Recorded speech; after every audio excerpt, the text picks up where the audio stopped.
Hello, everybody, and I have to confess I'm having something of an existential crisis at the moment. As you guys all know, I do whatever the TOS tell me to do.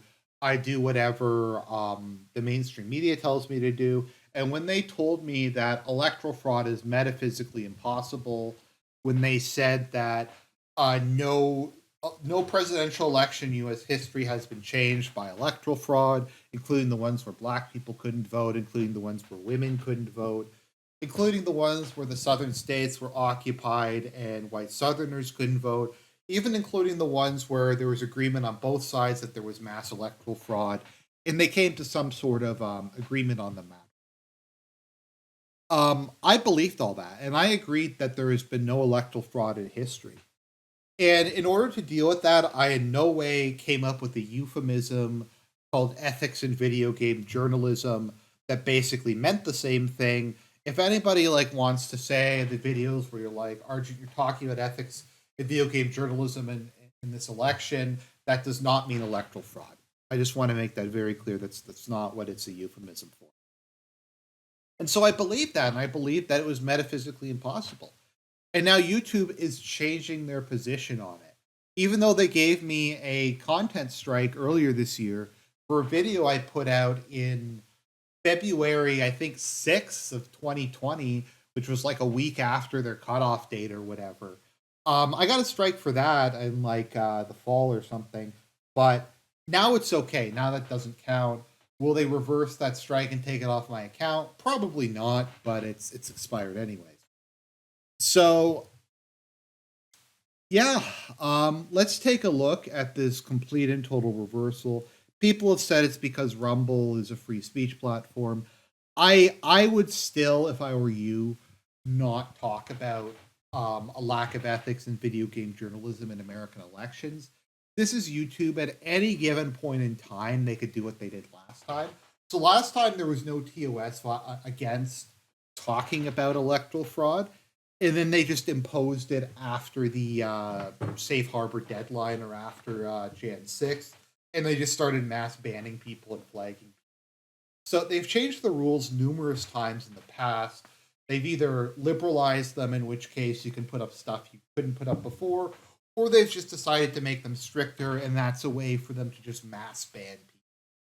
So is this a G slur op? Is this a 24-hour op? Is this their attempt to get people like me to and Red Eagle Politics and Real American Politics to start talking about a lack of ethics in video game journalism? So then they can switch the policies back and ban everybody. Maybe this is some kind of thing in preparation for the 2024 election, so people can start talking about that, and then then they can just a couple months before just mass ban everybody. So I don't believe this for a second that this is going to hold. Maybe it'll hold for a year, maybe not. But also, I this is assuming they're not going to keep enforcing their previous policy. Are they really going to, like, whoever currently has a strike or is sanctioned or had their accounts banned because they talked about this? Are all those people going to get their accounts back? Probably not. So let's take a look at inside YouTube, an update to our approach to U.S. election misinformation. Today, we are announcing a new set of updates on YouTube to address and protect our community, providing a home for open discussion debate during the ongoing electoral system. When we craft our policies, we always keep two goals in the mind: protecting our community and providing a home for open discussion, debate, mass effects to doubt. These goals are sometimes in tension with each other. There are perhaps no area where striking a balance is more complex than political speech. The ability to openly debate political ideas, even those that are controversial or based on disproven assumptions. Notice it's not even allegations, it's not even facts, it's just assumptions. So I guess what they're saying here is if you just say, I assume that there was electoral fraud, then that's bad, but if you offer evidence, it's okay. It's core to a functioning democratic society, especially in the midst of an electoral system. When we first instituted a provision of our election mismanagement policy, once the state's safe harbor deadline for certification passed, 2 years, tens of thousands of video removals, and one election cycle later, we recognized it was time to reevaluate the effects of this policy in today's changed landscape. How has the landscape changed? You banned everybody who disagreed with you, so it's not as big a deal anymore. While removing the content does curb some misinformation, it also had the unintended effect of curtailing political speech without meaningfully reducing the risk of violence or other real world harm. Now, keep in mind, election misinformation, and we looked at this in the past, did not specifically only refer to electoral fraud. It referred to any allegations that there was, even by complete accident, like errors.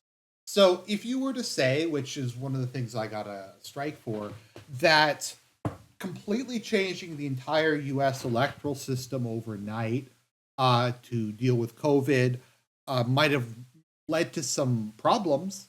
Not even that there was fraud, not that there was anything deliberately wrong, just the logistics of switching everything to mail in balloting might have led to some issues.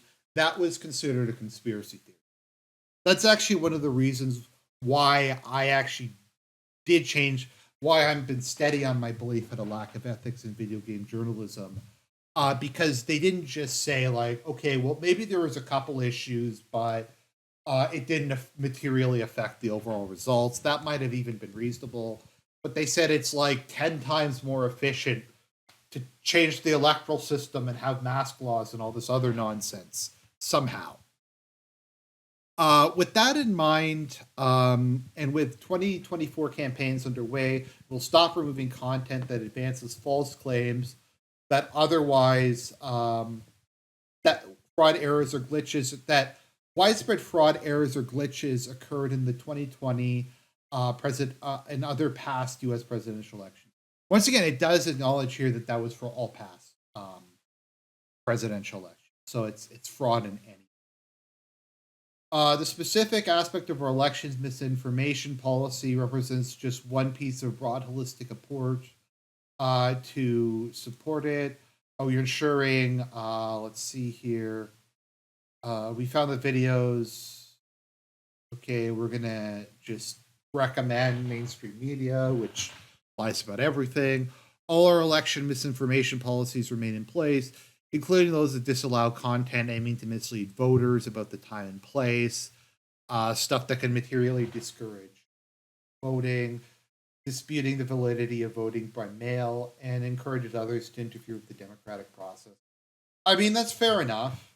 The rest of our policies, including hate speech, harassment, incitement to violence, which are all extremely vaguely defined things. We have more details to share about our approach to the 2024 election that we will not tell you about until later on. So just post whatever you want. And when we decide to change our policies again, that's all good. Now, the funny thing about this is it's only the US elections. So the German federal election, you still can't claim there's fraud during. The Brazilian elections, you still can't claim that there's fraud during, but you can for the US election. So it is metaphysically impossible for there to be fraud in Germany. I guess once again, like they changed it to any past election because that would include the election Hitler came to power in. Stuff like that. Election integrity, content violates the policy. Let's see here. So yeah, I'm facing an existential crisis. The entire nature of reality changed overnight. This is totally not a G slur op by YouTube to try to get people to come out in the open so they can later ban them. This is 100% good faith.